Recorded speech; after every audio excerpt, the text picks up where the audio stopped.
Hello friends, जैसा कि आप जानते हैं कि गवर्नमेंट ऑफ इंडिया ने नई शिक्षा नीति का ऐलान कर दिया गया है, जिसको लेकर शिक्षाविदों और छात्रों में बहुत कन्फ्यूजन है, क्योंकि यह नीति अभी अभी लॉन्च हुई है। इसलिए इसके बारे में बहुत सारी जानकारी बहुत कम लोगों को है। इसलिए खास यह वीडियो मैं आपके लिए लेकर आया हूँ। इस वीडियो में मैं आपको सारी जानकारी शेयर करूंगा। जो भी मेरे वीडियो में नए हैं या जिन्होंने अभी तक मेरे चैनल को सब्सक्राइब नहीं किया है, प्लीज़ आप मेरे चैनल को सब्सक्राइब कर दीजिए और अगर वीडियो अच्छा लगे तो प्लीज़ लाइक भी कर दीजिएगा। चलिए वीडियो स्टार्ट करते हैं। मैं आपको इसके रिलेटेड कुल 20 महत्वपूर्ण बातें बताऊंगा, जो कि 10 बात जो है जनरल टर्म्स में बताऊंगा और 10 बात इसकी जो है टेक्निकल टर्म्स में बताऊंगा। तो मैं इसको सबसे पहले इसके जनरल टर्म्स को बताता हूं। तो सबसे पहले इसके बारे में आप ये जान लीजिए कि इसका जो पुराना नाम था मानव संसाधन विकास मंत्रालय, इसका नाम बदलकर शिक्षा मंत्रालय कर दिया गया है। और जो इसमें सबसे महत्वपूर्ण बात यह है कि जैसे हम लोग पहले 10+2 के फॉर्मेट में स्टडी कराते थे या स्टडी करते थे, यानी पहले 10th करना पड़ता था, उसके बाद +2 करना पड़ता था, उस फॉर्मेट को पूरी तरह से समाप्त कर दिया गया है। अब इसकी जगह पे आपको 5+3+3+4 इस तरह के 4 फॉर्मेट में आपको स्टडी कराने के लिए बताया गया है या करवाया जाएगा। तो इसमें सबसे पहले शुरू के 5 साल को हम लोग प्री प्राइमरी स्कूल के नाम से जानेंगे। उसके बाद के 3 साल कक्षा 1 और कक्षा 2 फाउंडेशन स्टेज शामिल होंगे और फिर बाकी के 3 साल जो होंगे कक्षा 3 से 5 की तैयारी के चरण में विभाजित किया जाएगा। और इसके बाद के 3 जो होंगे मध्य चरण होंगे, जो कक्षा 6 से 8 और लास्ट के अवस्था के 4 वर्ष कक्षा 9 से 12 के फॉर्मेट में होंगे। और इसमें कोई अब पहले जैसा साइंस, कॉमर्स और आर्ट्स में डिफरेंट में कठोर माने स्थिति में कि आपको साइंस जो लेंगे वो बच्चे अच्छे माने जाएंगे, कॉमर्स में उससे कम वाले होंगे, इस तरह के सारे फॉर्मेट को ख़त्म कर दिया गया है। मैं आपको इसके 10 जो जनरल टर्म्स हैं मैं आपको एक एक करके डिस्कस करता हूँ। अब मैं आपको इसमें आसान भाषाओं में एक एक करके समझाता हूँ। सबसे पहला ये था कि जो बच्चे थे पहले एग्जामिनेशन पॉइंट ऑफ व्यू को ध्यान में रख के बच्चे पढ़ते थे, या टीचर थे उसको भी वो इसी तरह से पढ़ाते थे कि बच्चा एग्जामिनेशन में अच्छे से परफॉर्म करे। तो उस सारी चीज़ों को अब हटा दिया गया है। अब क्या कर दिया गया कि रट्टा मार के आपको स्टडी नहीं करना है, अब बच्चा को मॉड्यूलर रूप में स्टडी करना, यानी एक मॉड्यूल दिया जाएगा जिसमें आपको जितना नॉलेज होगा, मतलब उसको आपको केस स्टडी के फॉर्मेट में पढ़ना होगा। आपको उसी से अपना लेवल को चेक किया जाएगा कि आपको कितना उसमें नॉलेज है। इसलिए आपको अब उसमें एग्जामिनेशन पॉइंट ऑफ व्यू से नहीं पढ़ना है, मॉड्यूलर स्टडी करना है। दूसरा पॉइंट ये है कि मल्टीपल एंट्री और एग्जिट सिस्टम में पहले साल के बाद सर्टिफिकेट, दूसरे साल के बाद डिप्लोमा और 3-4 साल के बाद डिग्री दी जाएगी। यानी आपको चाहते हो कि जहाँ पे चाहो एग्जिट कर सकते हो। पहले था कि आपको पूरा का पूरा स्टडी करने के बाद ही सर्टिफिकेट मिलता था, अब वैसा नहीं है। आप जहाँ से चाहो आप या तो डिप्लोमा करके पढ़ाई छोड़ सकते हो, या सिर्फ सर्टिफिकेट लेके पढ़ाई छोड़ सकते हो, या डिग्री कंप्लीट करना चाहते हो। तो ये अब आपके हाथ में, आप कहाँ से, मतलब आपके पढ़ाई को काफ़ी आसान कर दिया गया है। सभी उच्च शिक्षा संस्थानों, कानूनी और मेडिकल कॉलेज को छोड़कर एकल नियामक यानी सिंगल रेगुलेटरी द्वारा होगी। यानी आपका कॉमन एंट्रेंस के थ्रू एडमिशन होगा। यानी आपका अगर आप एक यूनिवर्सिटी से बिलोंग करते हो तो आपको वहाँ पे एक ही जगह पे सारे कॉलेज के लिए कॉमन एंट्रेंस एग्जाम देना होगा।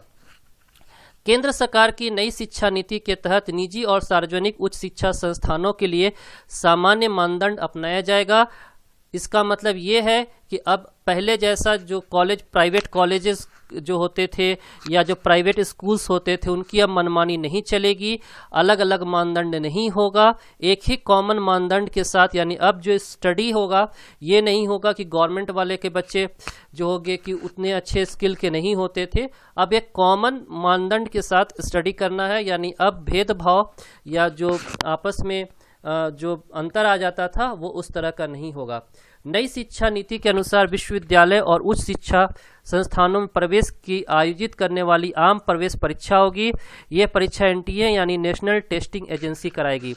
अब नेशनल टेस्टिंग एजेंसी के द्वारा जो कॉमन एग्जाम होगा उसके थ्रू एडमिशन होगा, यानी आप कॉलेज में या यूनिवर्सिटी में बच्चे एडमिशन लेना चाहते हैं तो एक कॉमन एंट्रेंस के थ्रू बहुत आसान तरीके से उनको एडमिशन के लिए एग्ज़ाम देना होगा। और उसके लिए ये जो एग्ज़ाम कंडक्ट करवाएंगी उनका नाम होगा नेशनल टेस्टिंग एजेंसी।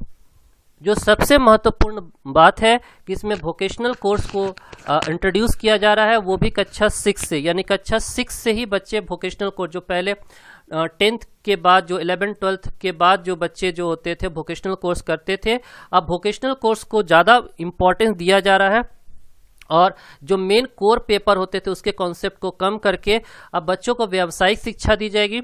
यानी जिस क्षेत्र में बच्चे का जॉब लगनी है, बच्चे को स्टडी वो 6 क्लास से ही करेगा। पहले क्या होता था कि कोर पेपर बच्चा पढ़ता था, मैथ, फिजिक्स, केमिस्ट्री और ये सब साइंस के बच्चे हुए कॉमन, लेकिन जो मेन जॉब लगता था वो व्यावसायिक जॉब होता था। तो इससे बच्चे में काफ़ी स्किल डेवलपमेंट नहीं हो पाता था। तो बच्चा क्लास 6 से ही क्या होगा कि वोकेशनल कोर्स करने लगेगा। नई नीति 2035 तक हाई स्कूल के 50% छात्रों के लिए उच्च शिक्षा तक पहुंच का विस्तार करना चाहती है। यानी अब जो है हम लोग गवर्नमेंट ऑफ इंडिया चाहती है कि 2035 तक 50% जो देश के 50% छात्र हैं वो हायर स्टडी प्राप्त कर ले। और जो अभी जो कुल जीडीपी का सिर्फ 4.43% ही गवर्नमेंट ऑफ इंडिया खर्च करती है शिक्षा के क्षेत्र में, उसको बढ़ा के 6% तक ले जाना है।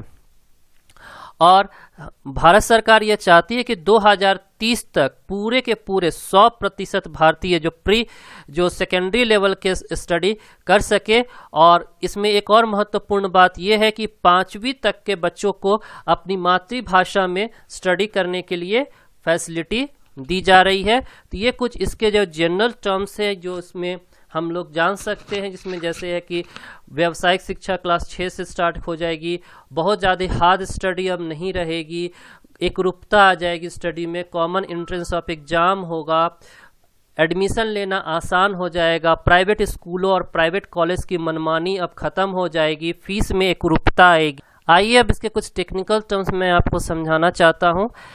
राष्ट्रीय शिक्षा आयोग बनाने का सुझाव नई शिक्षा नीति के प्रारूप में रखा गया ताकि शिक्षा को समग्र रूप में पर्यावरण हितैषी व ज्ञानवान समाज बनाने के उद्देश्यों के साथ बदलाव को सुगमता प्रदान की जा सके। इसके साथ ही साथ निजी स्कूलों के साथ पब्लिक जैसा शब्द इस्तेमाल बंद हो, इस दिशा में भी प्रयास करने की बात कही गई है।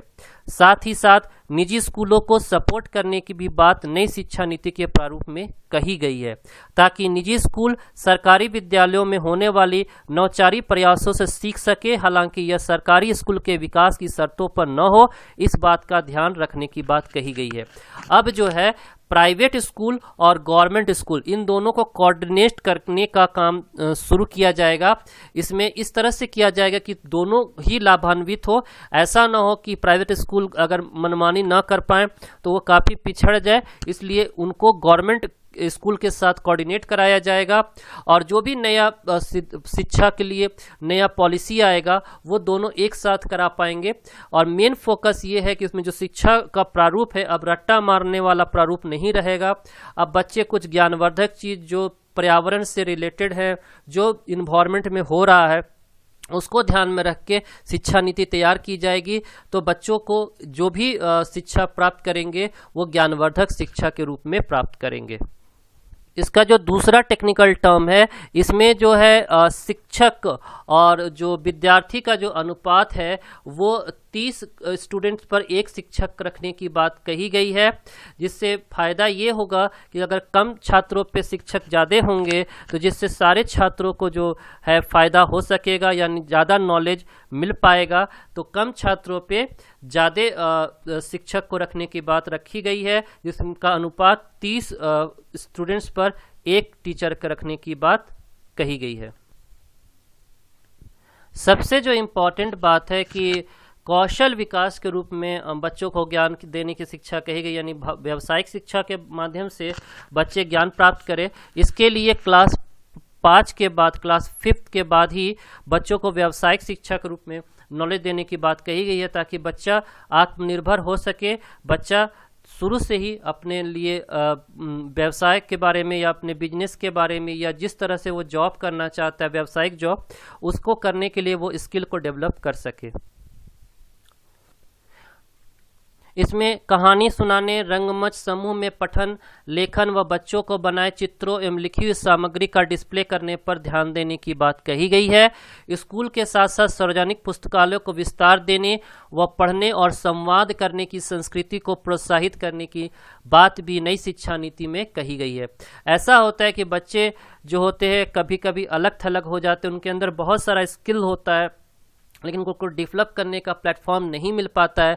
तो जो बच्चों की बहुमुखी प्रतिभा होती है, जो शुरू से ही अगर उस पर ध्यान दिया जाए तो बच्चे काफ़ी आगे बढ़ सकते हैं, तो वो नहीं हो पाता है। इसलिए इस शिक्षा मसौदा में ये बात को ध्यान में रखा गया कि अगर बच्चा कुछ प्रतिभावान है और उसको कुछ नॉलेज है, तो उसके लिए उसको प्लेटफॉर्म देने की बात कही गई। इसके लिए पुस्तकालय, सार्वजनिक पुस्तकालय में उसके बनाए हुए किसी भी क्रियाकलाप को प्रदर्शनी करने की बात कही गई है, या सार्वजनिक स्थान पे जहाँ पे कोई रंगमंच हो या कहीं पर कोई काव्य प्रतियोगिता हो, वहाँ पे बच्चे को प्रमोट करने की बात कही गई है।